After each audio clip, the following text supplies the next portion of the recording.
मैं डॉक्टर मनीषा शर्मा आप सभी का हृदय से स्वागत करती हूँ।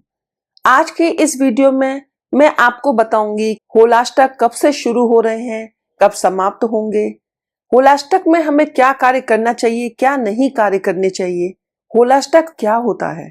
तो चलिए अपने इष्ट देव को प्रणाम करते हुए आज की वीडियो का शुभारंभ करते हैं। होली जितनी महत्वपूर्ण होती है उतना ही होलाष्टक भी।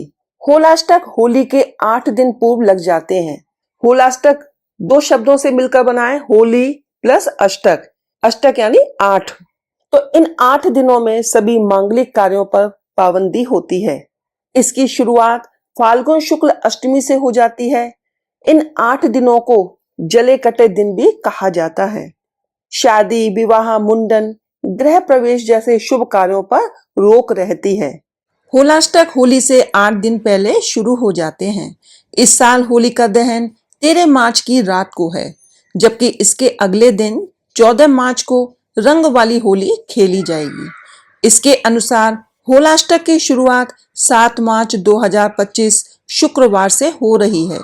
वहीं 13 मार्च गुरुवार को होलाष्टक की समाप्ति हो जाएगी। अब ये जानते हैं कि होलाष्टक के जो दिन होते हैं इन्हें अच्छा क्यों नहीं माना जाता। इसके पीछे कुछ पौराणिक कथाएं भी हैं।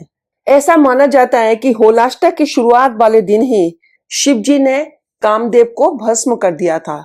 जब कामदेव भगवान शिव की जो साधना कर रहे थे, उन्होंने उस साधना को तोड़ा तो भगवान शिव को क्रोध आया और उन्होंने कामदेव को भस्म कर दिया। ये पौराणिक कथा सभी जानते हैं।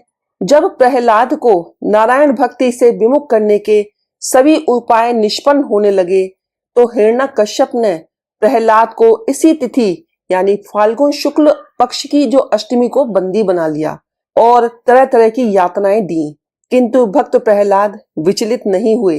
इस दिन से प्रतिदिन प्रहलाद को मृत्यु देने के अनेक उपाय किए जाने लगे, किंतु भगवत भक्ति में लीन होने के कारण प्रहलाद हमेशा जीवित बच जाते।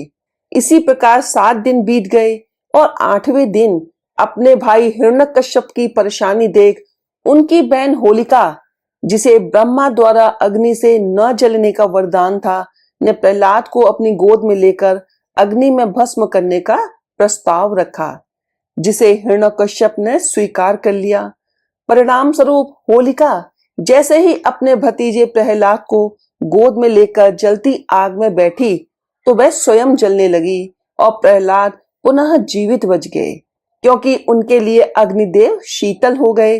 तभी से भक्ति पर आघात हो रहे इन 8 दिनों को होलाष्टक के रूप में मनाया जाता है।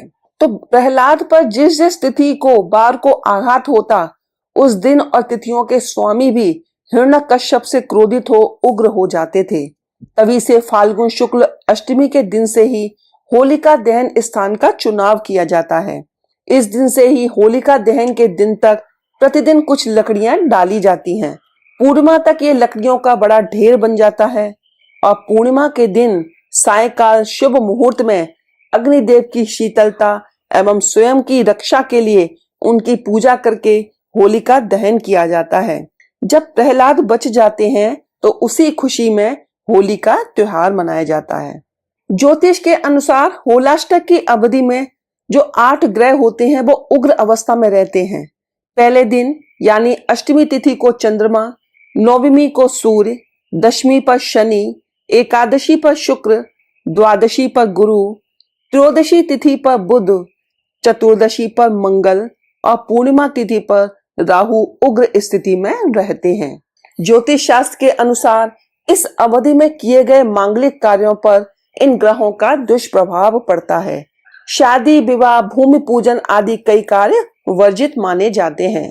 होलाष्टक के दिनों में वातावरण में नकारात्मक ऊर्जा का प्रभाव छा जाता है। ग्रहों के उग्र होने के कारण मनुष्य के निर्णय लेने की क्षमता कमजोर हो जाती है, जिसके कारण कई बार उससे गलत निर्णय भी हो जाते हैं और हानि की आशंका बढ़ जाती है। जिनकी कुंडली में नीच राशि के चंद्रमा और वृश्चिक राशि के जातक या चंद्रमा 6वें या 8वें भाव में हो तो ऐसे जातकों को इन होलाष्टक के दिनों में बहुत अधिक सतर्क रहना चाहिए। होलाष्टक के दिन में चलिए अब जानते हैं कि हमें क्या कार्य करने चाहिए।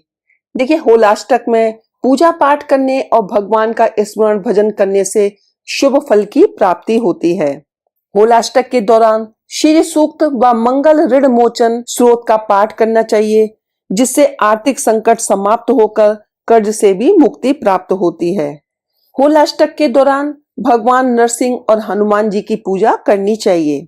संतान प्राप्ति के लिए होलाष्टक के दौरान श्री कृष्ण जी की पूजा के साथ ही लड्डू गोपाल का पूजन कर संतान गोपाल मंत्र का जाप करना चाहिए और गोपाल सहस्त्र नाम पाठ करवाकर अंत में शुद्ध घी व मिश्री से हवन करना चाहिए, जिससे शीघ्र संतान की प्राप्ति होती है।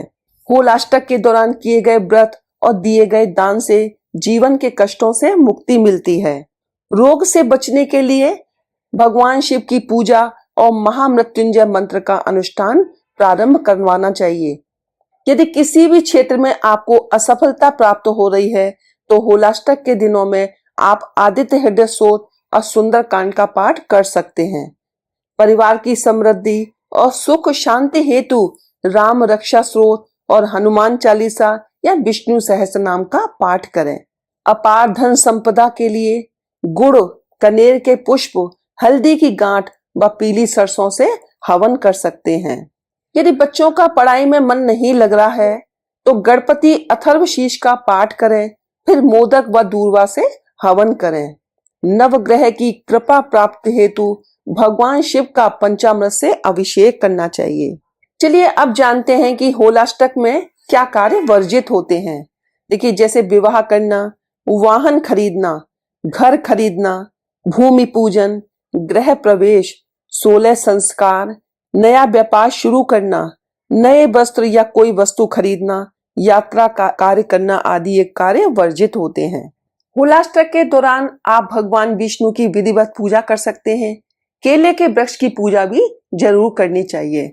आप केले के वृक्ष में हल्दी मिश्रित जल केले के वृक्ष को अर्पित करें और आटे का एक घी का दीपक जला करके उसमें थोड़ी सी हल्दी और चने की दाल डालकर केले की जड़ में प्रज्वलित करना चाहिए। जितना भी आप भगवान विष्णु, भगवान श्री कृष्ण की इन दिनों में पूजा करते हैं, भगवान अपने भक्तों पर कृपा करते हैं। जिस तरह से उन्होंने अपने भक्त प्रहलाद की रक्षा की, भगवान विष्णु अपने भक्तों की सदैव रक्षा करते हैं। तो आप ओम नमो भगवते वासुदेवाय, ओम क्लीम कृष्णाय नमः, इन मंत्रों का जाप कर सकते हैं। इन मंत्रों को आप अपने गले में विराजमान करें और चलते उठते बैठते आप इन मंत्रों का जाप कर सकते हैं। तो चलिए आज की वीडियो में बस इतना ही। मिलते हैं अगली वीडियो में कुछ नई जानकारी के साथ। यदि आपको आज की मेरी वीडियो अच्छी लगी हो तो प्लीज वीडियो को लाइक करें, मेरे चैनल को सब्सक्राइब करें, वीडियो को शेयर करें, बेल आइकन को प्रेस करें। हर हर महादेव, जय भोलेनाथ।